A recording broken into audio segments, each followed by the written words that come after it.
Assalamualaikum warahmatullahi wabarakatuh. Saya Jessica Caroline. Di sini saya akan memperlihatkan alat peraga atau sesuatu yang telah saya buat sebagai pembuktian ataupun penerapan dari materi kemagnetan maupun listrik magnet.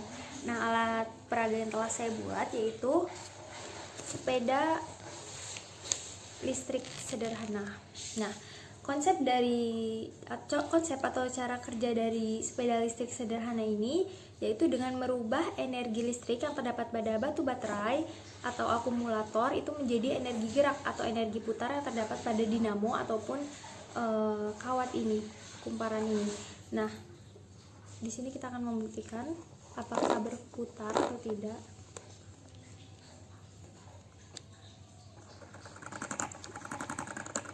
Jadi dia berputar ya, seperti ini konsep cara kerjanya, yaitu dengan merubah energi listrik yang ada pada batu baterai menjadi energi putar atau energi gerak.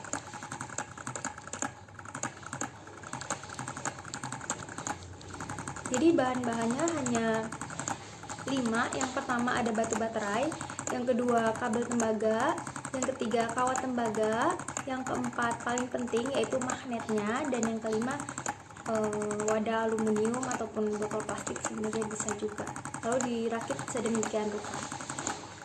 Nah, untuk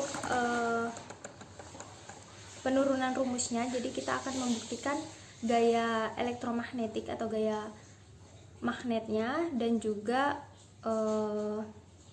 medan magnet di sekitar kawat lurus. Selanjutnya yaitu saya akan membuktikan rumus atau melakukan penurunan rumus. Ada dua rumus yang akan saya turunkan. Yang pertama rumus dari gaya magnetostatik, dan yang kedua rumus dari kuat medan magnet di sekitar kawat lurus. Yang pertama rumus gaya magnetostatik, rumusnya itu F sama dengan BIL sin theta, di mana B ini adalah medan magnetnya, I adalah kuat arusnya, L panjang kawatnya, dan theta adalah sudut yang terbentuk dari arus dan medan magnet. Jadi gaya magnetostatik ini terjadi ketika kedua medan magnet berinteraksi, maka akan muncul gaya ini. Jadi karena interaksi antara magnet dengan kawat berarusnya. Nah, kalau kita meninjau dalam konteks muatan yang bergerak, maka dari persamaan ini bisa saya lanjutkan menjadi F sama dengan B. Nah, kita kan tahu bahwa kuat arus listrik itu adalah banyaknya muatan yang mengalir tiap satuan waktu. Berarti kuat arus ini kita ganti dengan banyaknya muatan yang mengalir tiap satuan waktu, Q per T. Terus L ini berubah jadi X, sama aja dengan jarak tempuh muatan yang bergerak. Jadi BQT dikali X sin theta. Nah, dari sini maka akan berubah lagi menjadi F sama dengan B P X per T itu adalah kecepatannya. Jadi ini adalah V dari muatan yang bergeraknya. Jadi diganti aja dengan V sin theta.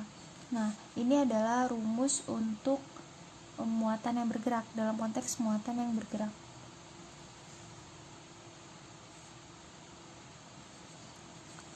Selanjutnya yang kedua yaitu kita akan menurunkan kuat medan magnet di sekitar kawat lurus.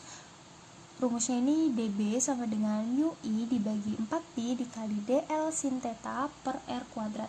Nah, di sini udah ada gambarnya atau kayak sketsanya, dimana P ini sebagai elemen medan magnetnya, dB ini medan magnetnya, A adalah jarak tegak lurus dari titik P ke kawat,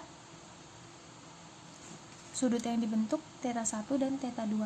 Nah, ini kan dari sini ke sini ini adalah L-nya panjangnya, tapi karena dia ini ke arah kiri, maka negatif L, dan yang ini positif L panjangnya.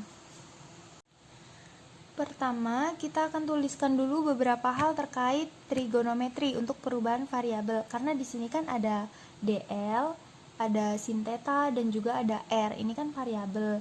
Jadi variabel ini nih nanti kita akan ubah menjadi satu buah variabel aja, sehingga nanti jadi lebih mudah untuk diintegrasikan. Nah, sekarang kita perhatikan sudut θ yang sebelah kiri. Kita bisa tuliskan di sana bahwa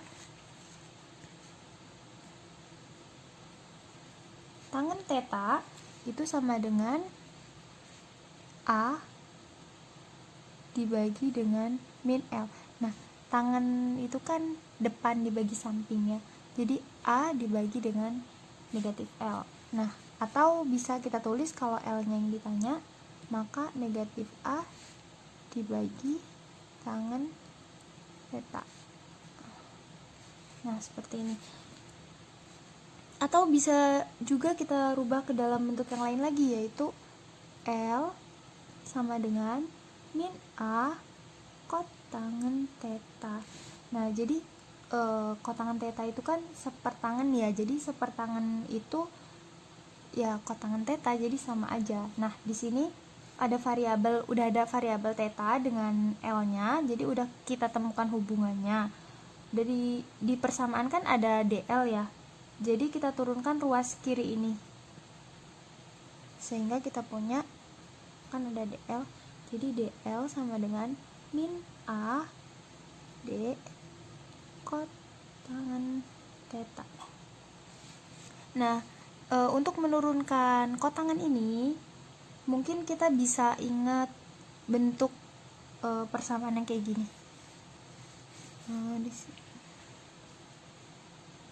Y sama dengan U dibagi dengan V, yang jika diturunkan atau Y aksen itu akan berubah menjadi U aksen dikali V dikurang U dikali V aksen dibagi dengan V kuadrat.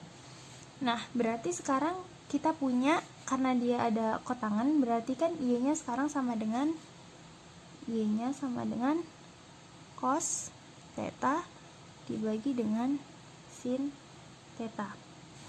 Ingat ya bahwa kotangan ini kan cos dibagi dengan sin, itu cos dibagi dengan sin θ. Berarti kita punya U aksennya itu sama dengan min sin θ. U-nya kan cos θ, turunan dari cos itu min sin θ. Selanjutnya yaitu V aksennya. V aksen. Nah, di sini V-nya itu sin θ, maka V aksennya turunannya itu adalah cos θ. Jadi ini turunannya dari sinus. Sehingga kita bisa dapatkan ya,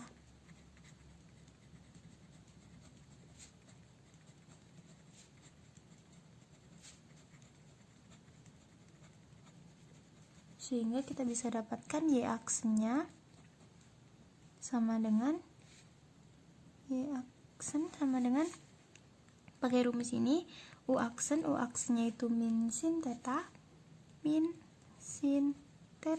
dikali V-nya sin θ, berarti kuadrat, sin kuadrat θ, dikurangi dengan U-nya cos θ dikali dengan V aksennya cos θ juga, berarti cos kuadrat θ dibagi dengan V kuadrat, V-nya sin θ, berarti sin kuadrat θ. Nah, ini adalah Y aksen atau dy per d θ. Jadi bisa juga sih ditulis kayak dy dibagi d θ itu sama dengan min, disederhanakan ya bentuknya, min sin kuadrat θ ditambah cos kuadrat θ dibagi dengan sin kuadrat θ. Ini dari sini ini ke sini sama aja, sama dengan ini kan pembilangnya 1, jadi 1 negatif 1 per sin kuadrat θ. Nah, sehingga sini dl nya sama dengan, kita rubah nilai kotangannya kan udah kita dapetin, dl sama dengan negatif A dalam kurung min 1 per sin kuadrat theta, satunya di sini, d theta. Maka dl sama dengan a negatif negatif positif d theta dibagi sin kuadrat theta. Nah, ini kita simpan dulu. Ini bakal digunain juga. Nah, ini kita simpan dulu. Berikutnya kita punya juga gantian yang ruas kanan. Sekarang kita punya a per r sama dengan sin theta. Nah, dari sini kita bisa dapetin kalau misalkan yang kita tanya r, maka a dibagi dengan sin theta. Nah, karena ini kita lihat bahwa r-nya yang dibahas ini adalah r yang di bawah, jadi kita tuh perlunya adalah 1 per r kuadrat kan. Nah, yang kita perlukan adalah 1 per r kuadrat, maka 1 per r kuadrat kita rubah r ini jadi 1 per r kuadrat sama dengan sin kuadrat theta dikuadratin dan a nya juga dikuadratkan. Ini juga kita simpan.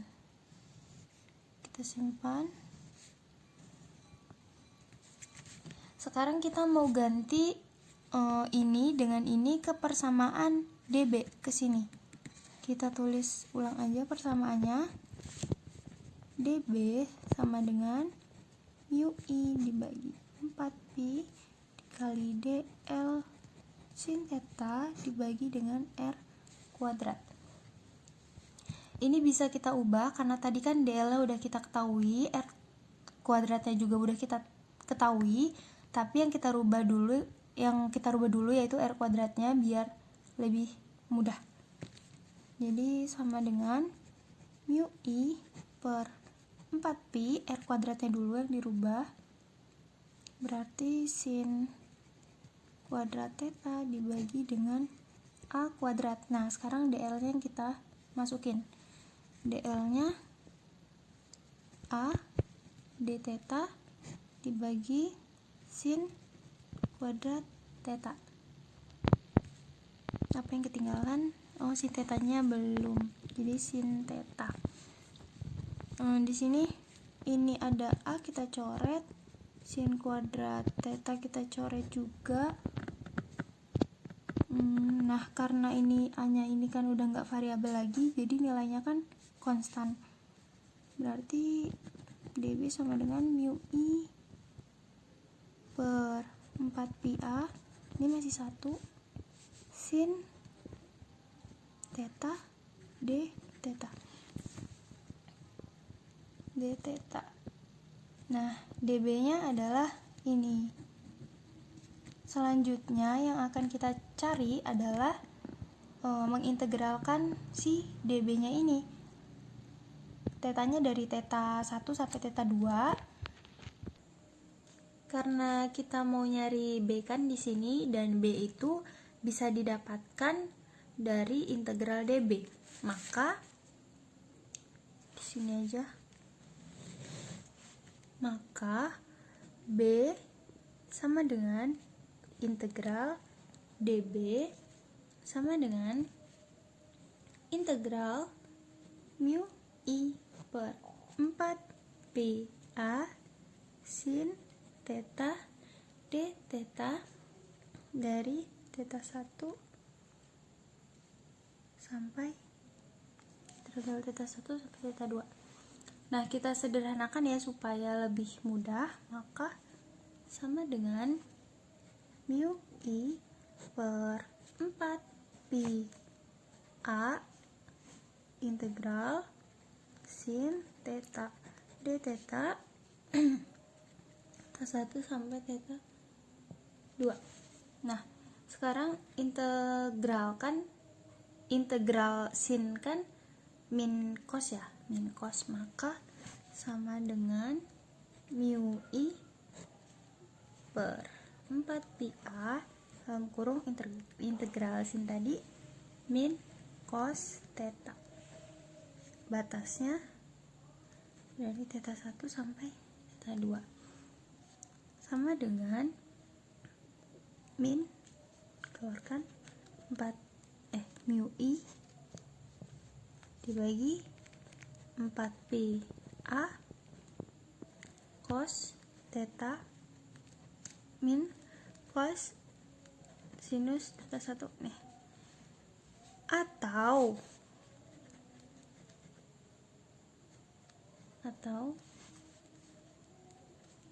mu i dibagi 4pi a cos theta 1 kurang cos theta 2. Nah, setelah ini perhatikan gambarnya. Theta 1 sebelah kiri, theta 2 sebelah kanan. Biar mudah kita ganti aja ya. Jadi theta 1 ini adalah alfa. Jadi ini sama dengan alfa dan yang ini adalah beta. Biar mudah nyebutnya. Maka ini trigonometri sederhana ya, kan theta 2 ini kan tumpul ya, pasti negatif kan, maka cos theta 2 ini sama dengan negatif cos beta dan negatif cos theta 2 sama dengan cos beta. Maka sama aja, B sama dengan mu i dibagi 4 pi a dalam kurung ini ya, ini dikesinikan, tapi cos theta 1 theta 2 nya kita rubah jadi 4 pi a cos alfa, theta 1 tadi kan alfa, ditambah dengan cos beta theta 2. Nah, yang paling sering muncul sebenarnya bukan ini. Jadi ini memang hasil akhir, tapi yang sering digunakan itu bukan persamaan yang ini, tapi untuk kasus kawat panjang. Nah, kalau kawatnya panjang itu kan maka alfanya ini sama dengan 0 ya, 0 derajat, dan betanya juga sama dengan 0. Nah, cos 0 ini 1, cos 0 lagi itu juga 1 kan, cos beta kan betanya 0, cos 0 berarti 1 juga, maka 1 ditambah 1 sama dengan 2. Nah, punya 4 juga di sini, maka B sama dengan mu i dibagi 4 pi a 2 ya, cos 1 tambah 1 2, berarti di sini 2 karena kita punya 4 dicoret, maka B sama dengan mu i dibagi sisanya 2 pi a. Nah, inilah rumus yang sering kita gunakan. Terbukti ya, B sama dengan mu i per 2 pi a.